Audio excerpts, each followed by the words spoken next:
Mesdames et messieurs, bonjour. Ravi de vous retrouver dans ce nouveau numéro de votre émission Santé de la mère, santé de l'enfant. Chaque jour dans le monde, plus de 2 millions de personnes contractent une infection sexuellement transmissible selon l'OMS. Aujourd'hui, nous recevons Dr Joannick Adeyemi. Elle est médecin généraliste, promotrice de la page officielle Pemisola. Avec elle, nous discuterons autour du thème infection sexuellement transmissible, l'essentiel à retenir. Bonjour docteur. Bonjour mademoiselle Nadirat. Comment allez-vous? Oh là, on dit comment allez-vous au même moment. Moi je vais très bien et vous? Ça va également. Merci d'avoir accepté notre invitation. C'est aussi un plaisir pour moi d'être là ce soir. Alors que comprendre par infection sexuellement transmissible? Les infections sexuellement transmissibles, ce sont des infections qu'on contracte par le sang, le sperme, le flux vaginal ou bien corporel lors d'un rapport sexuel avec une personne infectée. D'accord. Alors, est-ce qu'il y a différents types d'infections sexuellement transmissibles? Oui, il y a plusieurs types d'infections sexuellement transmissibles. Il y a des infections sexuellement transmissibles bactériennes, il y a dû à des virus ou bien à des parasites. Donc, en fonction du vecteur, ça dépend de quelle infection on a. D'accord. Et dites-nous quels sont les principaux modes de transmission des infections sexuellement transmissibles? Pour ce qui est des modes de transmission, on a la transmission sexuelle lors des rapports sexuels, que ce soit anaux, vaginaux ou bien rectaux, lors des baisers ou des contacts physiques, toujours lors des rapports sexuels. Il y a la transmission de la mère à l'enfant, que ce soit au cours de l'accouchement, au cours de l'allaitement ou bien même lorsque l'enfant est à l'intérieur de la maman. Il y a également la méthode sanguine par contact avec les objets infectés. D'accord. Vous avez parlé de baiser, c'est-à-dire que quand on embrasse quelqu'un, exactement. On est aussi face à des... Oui, si on prend le cas des hépatites, par exemple, déjà, le fait de s'embrasser, on est exposé déjà à avoir le virus. L'hépatite. Oui. D'accord. Et comment les IST peuvent être prévenus? La prévention, souvent, moi, je regroupe ça en ABC. D'accord. Le A pour dire l'abstinence. Il faut s'abstenir. Oui, il faut s'abstenir carrément. Et c'est la meilleure. Si je ne veux pas avoir d'infection, je m'abstiens de toute relation sexuelle. Le B, c'est la bonne fidélité. Je suis fidèle à un seul partenaire. Là, sachant que nous n'avons pas d'autres partenaires, si déjà on fait nos bilans et qu'on est clean, ça voudra dire qu'il n'y aura pas d'infection sur le long terme. Et si l'abstinence ne peut pas être faite, il y a les préservatifs. Le C qui est condom. Les préservatifs. Avant tout rapport sexuel, on se protège. Oui. D'accord. Vous avez dit que l'abstinence est la meilleure. Oui. Nous savons tous que les jeunes n'arrivent pas à pratiquer cette méthode qu'est l'abstinence. Exactement. Alors, il faudra faire le B. Oui, le B ou le C. Le B ou le C. Le B, c'était quoi déjà, vous rappelez? La bonne fidélité. La bonne fidélité. Ne pas sortir avec plusieurs partenaires à la fois. C'est ça. D'accord. Et quels sont les symptômes les plus fréquents des IST? Bon, les IST, les symptômes les plus fréquents, déjà on a les IST qui sont responsables des écoulements, que ce soit vaginaux ou bien au niveau de la verge chez l'homme. Il y a les démangeaisons ou bien des brûlures lors de la miction, lorsqu'on urine ou bien lors des rapports sexuels. Il y a d'autres qui se manifestent par des plaies, que ce soit sur la verge ou bien au niveau du vagin. Et d'autres, c'est comme de petits boutons ou bien je vais dire des végétations. Je ne sais pas si vous connaissez les choux-fleurs. Les choux-fleurs. Choux-fleurs. Choux-fleurs. Oui. Bon, pour ceux qui nous suivent, vous pouvez aller sur Internet et taper les choux-fleurs. L'aspect que ça a, c'est exactement ces aspects que ces manifestations ont sur les organes génitaux. D'accord. Donc le fait de se gratter, d'avoir des blessures, tout ça, ce sont des infections. Ça peut être des manifestations des infections sexuellement transmissibles. Au niveau des organes génitaux, D'accord. Et à quel moment faut-il consulter un professionnel de santé? Déjà, nous sommes adultes, nous connaissons notre organisme. Tant que je sens que quelque chose ne va pas, aussi infime soit-il, je vais consulter tranquillement. Puisque j'ai mon corps, je connais déjà mon corps. Donc, quand il y aura un changement, en même temps, je saurai. Je sais que ça, c'est pas normal. voilà, je ne sais pas ce que c'est en réalité. Donc, je vais chez quelqu'un qui peut m'aider à comprendre ce que c'est. D'accord. Et quels sont ces changements-là auxquels les hommes feront face avant de se dire, ah, j'irai voir un professionnel de santé? Ces changements, déjà, je parlais des signes, l'écoulement. D'accord. Au niveau de l'organe génital, si je remarque qu'il y a des fluides qui sortent, que ça ait l'aspect purulent, ou bien comme si c'était du sang, ou bien même un liquide simple qui sort, qui n'est pas normal, déjà je peux aller consulter. Quand j'ai déjà mes organes génitaux qui me grattent excessivement, je vais consulter. Quand je sens qu'il y a une odeur qui n'est pas normale, qui se dégage de mon organe génital, je vais consulter. D'accord. En tant que médecin généraliste, comment diagnostiquez-vous une IST? Pour le diagnostic de l'IST, déjà, la majorité, c'est clinique. On regarde l'aspect, pour ceux qui est du fluide qui sort, l'écoulement, on regarde l'aspect de l'écoulement. Ça peut être aspect lait caillé ou bien laiteux. On regarde la couleur, on sent l'odeur et en fonction de ça, on sait quel type d'IST on peut orienter le diagnostic. Et à ça s'ajoutent maintenant les bilans, certains bilans qu'on fait. Bon, je sais pas si je dois citer les bilans là ou bien. Bon, allez-y. Bon, il y a les TPH-AVDRL pour ce qui est des syphilistes. On a le bilan pour le VIH, pour l'hépatite également, l'antigène HBS, HBC. Et bon, c'est ça. Le reste, c'est par la vue et l'expérience. D'accord, pas la vue et l'expérience. Quelles conséquences il pourrait avoir lorsque l'IST n'est pas traité? Les complications des IST, déjà, on a parlé d'infection des organes génitaux externes. Donc déjà, une conséquence directe, c'est que l'infection se propage vers l'intérieur. Pour ce qui est des hommes, ça peut aller vers l'épididyme jusqu'à l'intérieur là-bas. Chez la femme, ça va vers les trompes, les ovaires, et ça inflamme ces parties-là. Donc il y a l'inflammation de l'épididyme, l'inflammation de la trompe, ce qui peut entraîner la stérilité. Autre complication également, c'est le cancer. Quand on prend l'exemple du papillomavirus, surtout chez la femme, une femme qui a les papillomavirus, il y a une forte chance que cela évolue vers les cancers des cols de l'utérus. Donc, si je vais en gros citer les complications, c'est ces complications-là. D'accord. On retient quand même que les IST a assez de conséquences. Les IST ont assez de conséquences de conséquences graves, surtout quand on parle de l'infertilité, Oui, la stérilité, les cancers, etc. oui. Alors, est-ce que les IST ont-elles des répercussions sur la santé sexuelle et reproductive?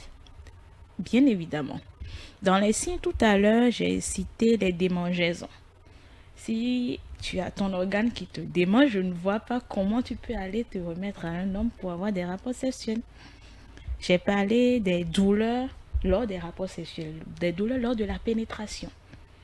Tu es une femme, on te pénètre, ça fait très mal. Tu ne pourras pas supporter le rapport sexuel. Supposons, il y a des écoulements purulents qui sentent. Un homme ne peut pas t'approcher. Toi-même qui es homme, tu ne peux pas approcher une femme qui a ça. Tu es un homme, il y a les plaies sur ta verge. Ça fera très mal, tu ne pourras pas pénétrer. Donc, ça a beaucoup de conséquences sur la vie sexuelle. D'accord. Donc, une femme qui a des douleurs lors des rapports sexuels, c'est vrai, la pénétration fera mal, mais qu'est-ce que vous conseillez alors à ces femmes qui ont ces douleurs-là lors des rapports sexuels? D'aller se faire consulter. C'est vrai, les IST peuvent entraîner ça, mais autre chose également peuvent l'entraîner. Donc, c'est mieux d'aller consulter pour qu'on ait un diagnostic fixe, qu'on sache réellement qu'est-ce qui entraîne ces douleurs-là. Est-ce les IST ou bien est-ce autre cause? Et en fonction de ça, on fera le traitement. D'accord. Est-ce que vous avez déjà eu un cas, est-ce que vous avez déjà reçu un cas comme ça à l'hôpital où une femme est venue se plaindre ou exposer son problème de santé parce qu'elle avait des douleurs lors des rapports sexuels? Oui, on en a eu plusieurs. Plusieurs. Oui. D'accord. Vous pouvez peut-être partager un de ces cas avec nous? Bon, là, souvent, la plus grande majorité des cas, c'est souvent dû aux IST maltraités. Euh, Elles ont eu à faire des épisodes d'IST, des amis leur ont conseillé des antibiotiques qu'elles ont prises et tout. Et bon, finalement, étant donné qu'elles ne savent pas c'est quel type d'IST et pouvoir orienter le traitement en fonction de ça, elles ont pris du n'importe quoi et finalement, ça n'a pas réellement agi sur les infections. Ça a plutôt Donc, aggravé. c'est ça a plutôt aggravé. Donc, conséquence, c'est les douleurs.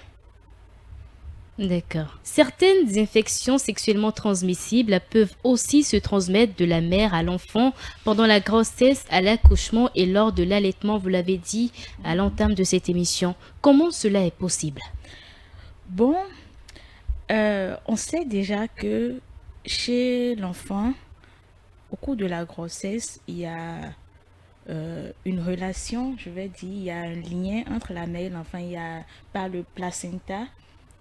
Là, le mécanisme n'est pas encore très bien défini.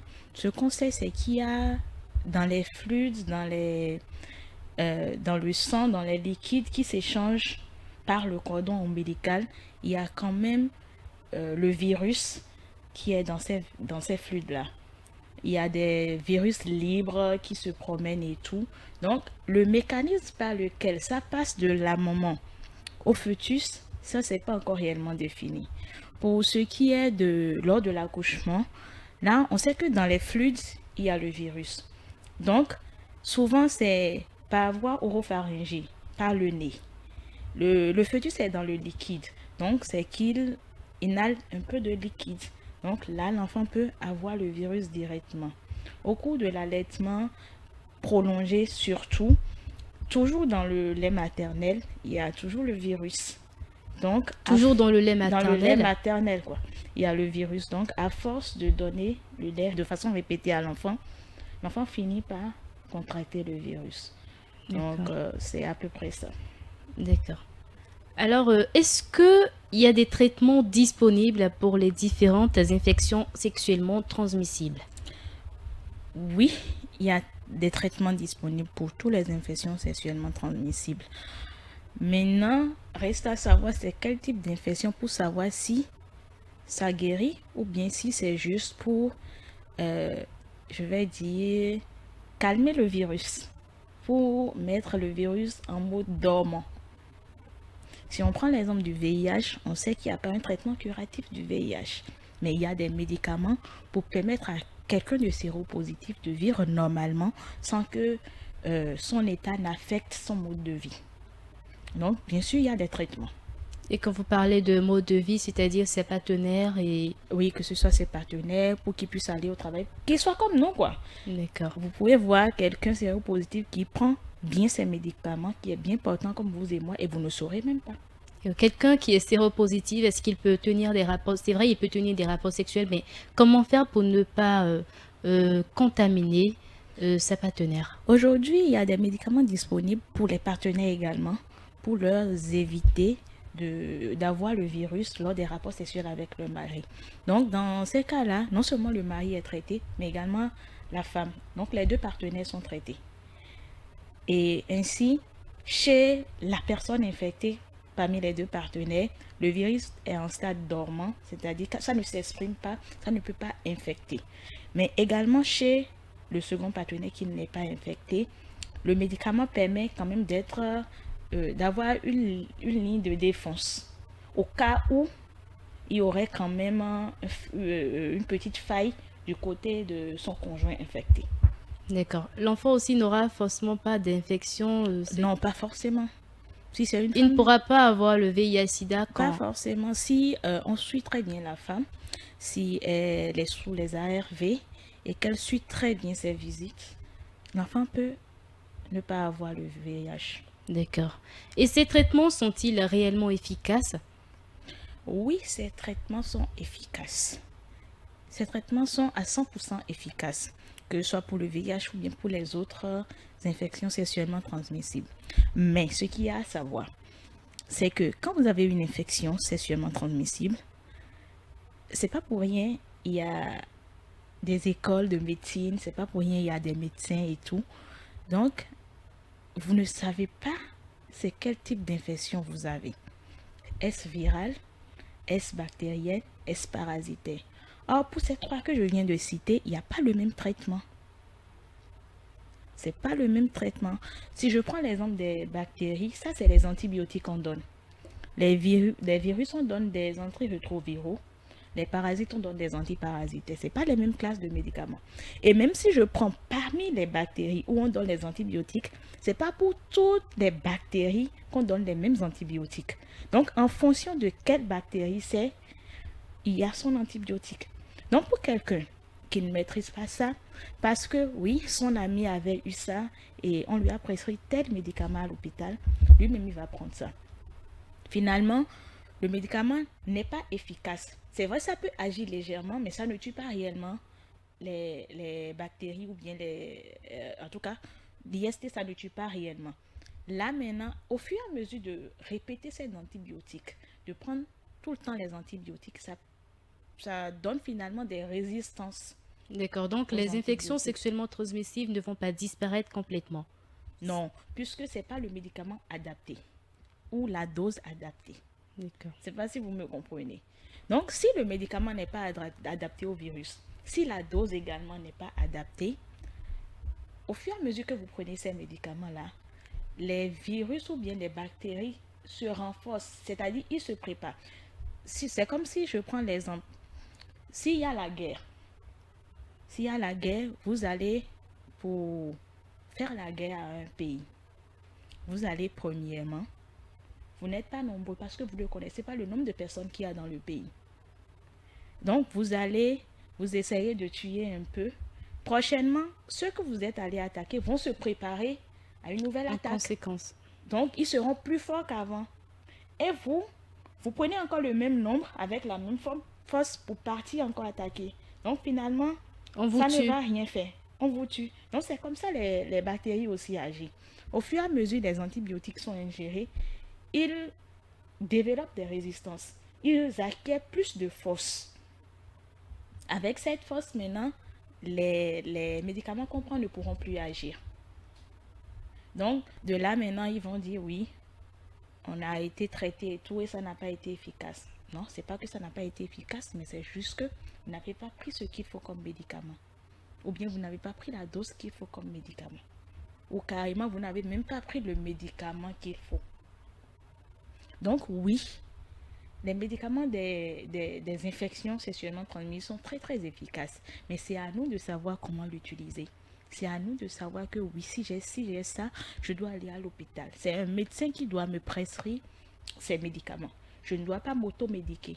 Je ne dois pas suivre un ami parce qu'il a pris ça, moi, mais je dois prendre ça. Non. C'est d'ailleurs pourquoi aujourd'hui, dans les pharmacies, les antibiotiques ne sont pas vendus sans ordonnance. D'accord. Donc on retient que chaque infection sexuellement transmissible avec son traitement. Oui. D'accord. Et quels conseils donneriez-vous aux personnes sexuellement actives pour réduire le risque d'IST?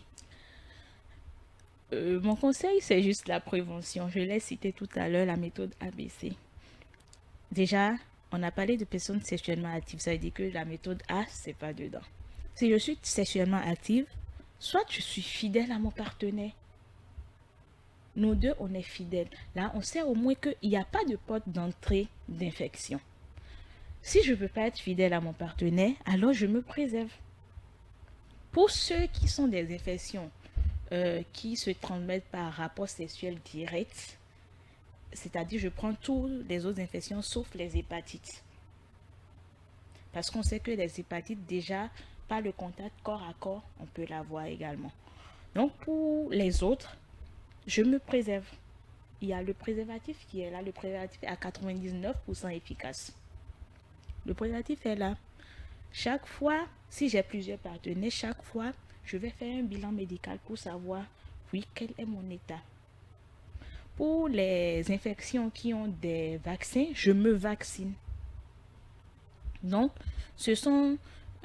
mon conseil sera la prévention. Tout ce qu'on a cité comme prévention, on s'y accroche.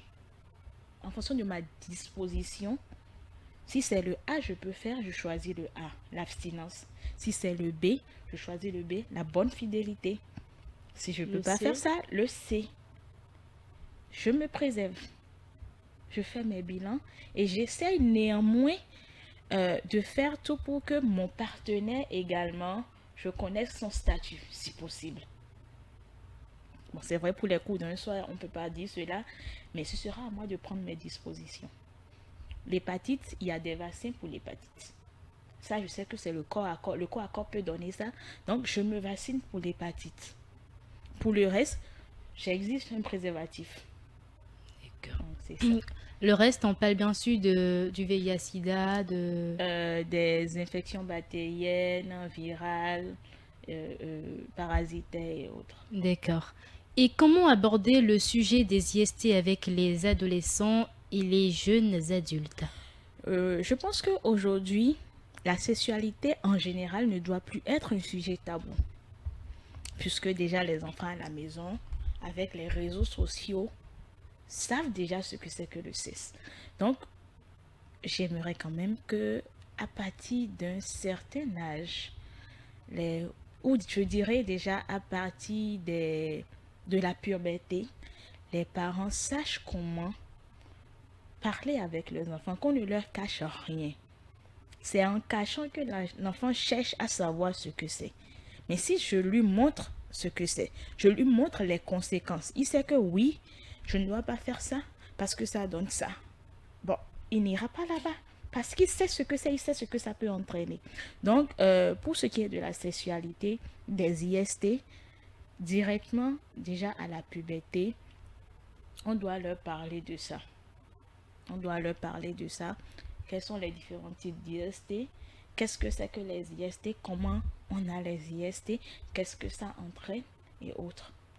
À l'école également, je pense que à partir d'une certaine classe, déjà à partir de la troisième, parce que souvent à la troisième, la puberté, bon, aujourd'hui c'est vrai, la puberté est déjà en sixième et tout, Oui.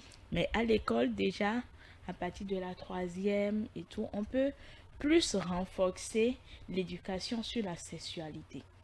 Quand je parle de l'éducation sur la sexualité, je ne dis pas d'aller montrer aux enfants comment avoir les rapports sexuels, non. Je dis simplement de leur dire ce que c'est que les rapports sexuels, de leur dire les conséquences qu'il peut avoir, de leur parler des IST, les conséquences que ça peut avoir. Donc, on ne leur cache rien. Ainsi, ils pourront mieux se protéger. Aujourd'hui, on ne peut pas surveiller un enfant. C'est impossible. On ne peut pas surveiller un enfant. Donc, même si je lui cache la chose, je ne sais pas ce que l'enfant fait dehors. Je ne sais pas ce qu'ils se disent avec leurs camarades et autres. Mais si au moins je prends le devant et je sais que oui, j'ai déjà parlé de telle chose avec mon enfant, je lui ai exposé les faits, les conséquences et autres, au moins je suis sûre, je lui fais confiance, je sais que oui, mon enfant n'ira pas le faire. Alors, quelles sont les ressources disponibles pour les personnes ayant besoin de soutien en cas d'IST? Bon, pour ce qui est des ressources, c'est plus pour le VIH. Il y a la gratuité des médicaments pour ce qui est du VIH. Il y a des centres spécialisés dans les hôpitaux pour suivre ces personnes-là et leur procurer les médicaments. Il y a les prises en charge psychologiques, parce que quand on parle d'IST, on parle de VIH, d'hépatite et consorts, tout le monde ne prend pas ça de la même manière. Donc, il y a la prise en charge psychologique également qui, qui se fait, qui se fait pour soutenir ces personnes. Il y a la promotion de la santé sexuelle et reproductive dans les centres de santé où des sages-femmes parlent aux jeunes filles, parlent aux femmes, des fois même qui demandent aux femmes d'inviter leur mari pour leur parler de tout ce qui est de l'ordre de la sexualité en général, dont les IST, les planifications familiales et autres. Il y a également beaucoup d'ONG aujourd'hui, dont Bémisola officiel, qui se chargent de la sensibilisation de masse. Mais force est de constater que les gens ne s'y intéressent pas vraiment.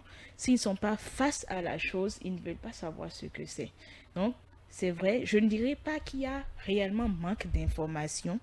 Si l'information passe, mais juste que c'est la population qui ne s'y intéresse pas vraiment. Donc, reste à savoir comment captiver l'attention de la population. C'est le défi majeur. Comment arriver à intéresser tout le monde à la question de la sexualité, puisque il y a aussi des barrages culturels, religieux et autres qui fait qu'on ne parle pas ouvertement de la sexualité. Mais comment essayer de trouver un juste milieu pour parler de la sexualité sans que ça n'entache aux mœurs de chaque personne. Nous sommes à la fin de cette émission. Docteur, nous vous remercions d'être venu. Alors, quel est le dernier mot que vous avez à l'endroit des auditeurs? La première chose que je dirais, si vous avez écouté ça, partagez. Partagez l'information.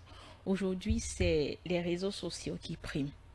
C'est pas seulement les blagues, les faits divers qu'on va partager, mais ce qui est de l'ordre de la santé, il urge de partager cela. Donc, la première des choses, s'il vous plaît, partagez. Partagez. Si vous ne pouvez pas partager à tout le monde ce que vous avez entendu à cet instant, dites-le. Témoignez. Témoignez, parce que c'est vrai, les faits divers, les autres choses, ça peut passer après. Mais la santé, c'est la priorité. Oui, exactement, c'est la priorité. Donc, témoignez de ce que vous avez entendu. Vous avez eu une connaissance maintenant, alors partagez cette connaissance avec les autres qui n'ont pas eu l'occasion d'avoir cela. À part ça, je dirais, il est important d'aller à l'hôpital. C'est pour cela que ça existe. C'est pour vous que cela existe. On n'est pas médecin tout le monde. Tout le monde n'est pas médecin, non. On ne peut pas savoir ce qu'on a réellement. Et on ne néglige pas sa santé. Donc, même si je suis là, je n'ai rien, au moins une fois par an, je vais à l'hôpital pour une visite de routine. Dans les pays développés, il y a les gens qui le font. Et c'est là on leur diagnostique peut-être des cancers et autres. Aujourd'hui, il y a plusieurs campagnes de dépistage du cancer de la prostate, du cancer du col de l'utérus, des cancers des seins et autres. Mais on remarque que la population ne vient pas. C'est gratuit, certes, mais la population ne vient pas. Donc, il est important qu'on prenne sa santé au sérieux, qu'on privilégie la santé. C'est pas forcément l'argent, c'est pas forcément le travail, parce que même si tu as tout l'argent du monde et tu n'as pas la santé, ça ne sert à rien. Donc, il est important de privilégier sa santé. Si on remarque des anomalies, d'aller se faire consulter, de pousser la curiosité vers les agents de santé, parce qu'ils sont là pour vous aider à savoir ce que vous avez. Pour ce qui est de l'automédication, ne suivez pas ce que vos voisins, vos amis vous disent. Parce que peut-être, c'est vrai, c'est les mêmes symptômes, mais ce n'est pas forcément les mêmes maladies. Aujourd'hui, il y a des résistances aux antibiotiques. Imaginez quelqu'un qui a une infection et tous les antibiotiques résistent à cela. C'est grave. Comment faire? Quelle sera l'issue de cette personne? C'est aussi un combat aujourd'hui. Donc, l'automédication est à bannir. C'est tout ce que j'ai à dire. Merci, docteur. Je vous remercie. Mesdames et messieurs, nous sommes à la fin de votre émission Santé de la mère, Santé de l'enfant. Aujourd'hui, nous avons reçu Dr Joannick Adeyemi. Elle est médecin généraliste, promotrice de la page officielle Bemisola. Ensemble, nous avons discuté autour du thème infection sexuellement transmissible, l'essentiel à retenir. Nadirat Biokweregue, je suis restée à la présentation. Parfait à Fodéou est resté aux manettes techniques. On espère que vous avez appris de nouvelles choses. D'ici là, portez-vous bien et on se dit à la prochaine pour un nouveau numéro.